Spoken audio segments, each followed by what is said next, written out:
murder.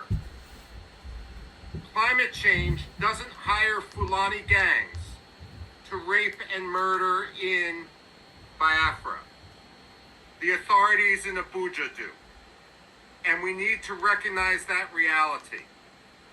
Too often, the State Department, the European Union, the African Union defer to the powerful against the weak. But that's not how human rights work.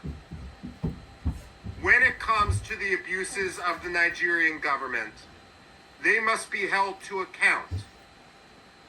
When Secretary of State Antony Blinken met with Muhammadu Buhari, the former president of Nigeria and a war criminal from the days of the first Biafra genocide, he took Nigeria off the State Department's religious freedom watch list. The United States and all other countries must calibrate our policies towards the reality of the way things are, rather than the way we wish things would be. The fact of the matter is, on any watch list for religious freedom, Nigeria should be on its blacklist. It should be its worst tier, because reality cannot be ignored, nor should human rights of all those in Biafra be swept under the bus. Frankly, if Nigeria spent as much energy hunting the perpetrators of violence against the Igbo as they do pressuring Finland to punish the free speech of Biafra's leaders, Nigeria would be a much better place. Unfortunately, rather than reform, rather than embrace liberty, rather than embrace self-determination, Nigeria seems to embrace transnational repression. And that is why all Biafra activists in Finland should be free. Now, a lot of people will look at Biafra and say, you know, we've never heard of Biafra. That reflects their ignorance and their ignorance of history, rather than the necessary reality. But then you will have some naysayers who will say, why are you declaring independence, redeclaring independence in Finland, rather than in Biafra itself? And again, that reflects an ignorance of history for those who might criticize. After all, Czechoslovakia declared its independence in Washington, D.C., right near where I sit now. And no one suggested that the Czechs and the Slovaks didn't deserve their freedom. The fact of the matter is, when one faces a lethal threat and lethal repression, you need to assert your freedom wherever you may be. But that doesn't forfeit your rights to your homeland.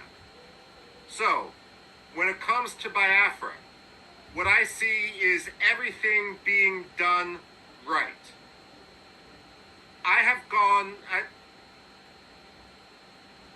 Let me put it this way. Again, I say this as an academic.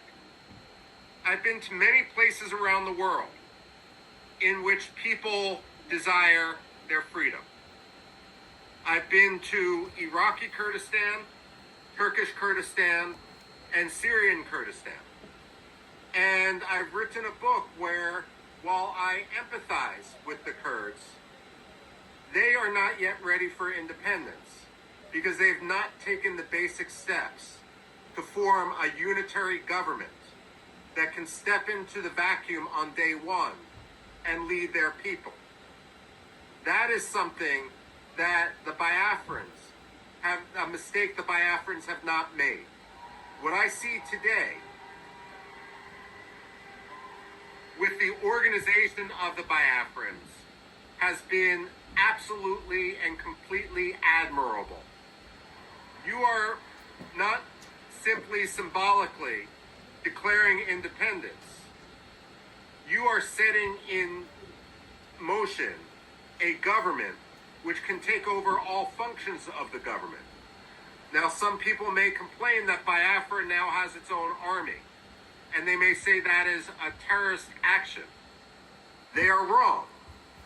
It is the job of any government to monopolize the use of force within its territory. The Nigerian army is the occupying army right now.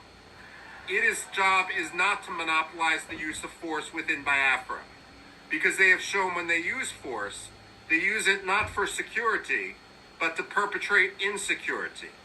They use it to murder, they use it to rape, they use it to charter buses, to bring in militias, so that people, naive people, may believe that they have nothing to do with what is going on in the region. Now, I'm a historian by training, which means I get paid to predict the past.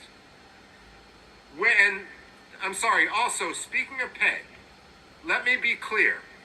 I am receiving nothing for my advocacy for Biafra. I have been offered nothing, I have demanded nothing, and I am receiving nothing. Nor would it even be legal for me to accept money from anyone. I am speaking only as an analyst and only as someone who wants to further liberty. Now, I ask as a historian, where has it worked to force the victims of genocide together with their perpetrators?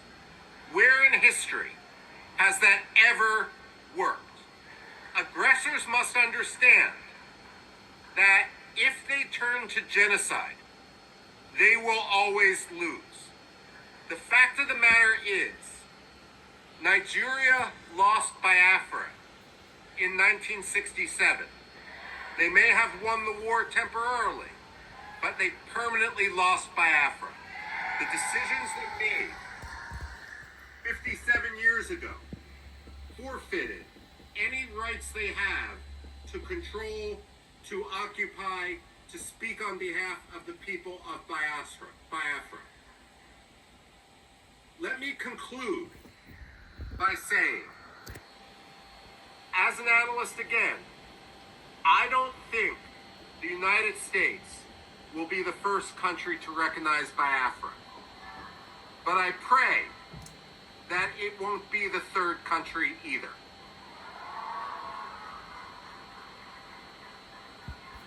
Biafra to move from Finland and to lobby vociferously, night and day, in order to ensure that the African Union recognizes that Biafra is already more organized, already more capable of statehood, already will have a higher standard of living, already will be at peace with itself and its neighbors more than many other African countries.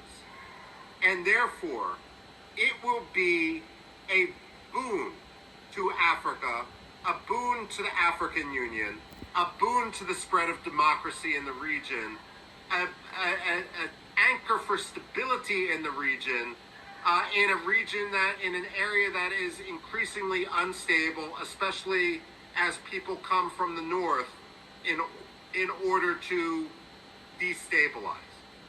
So let me conclude by saying, with my very short remarks, that I wish I could be with you there today. Family prevented me from coming.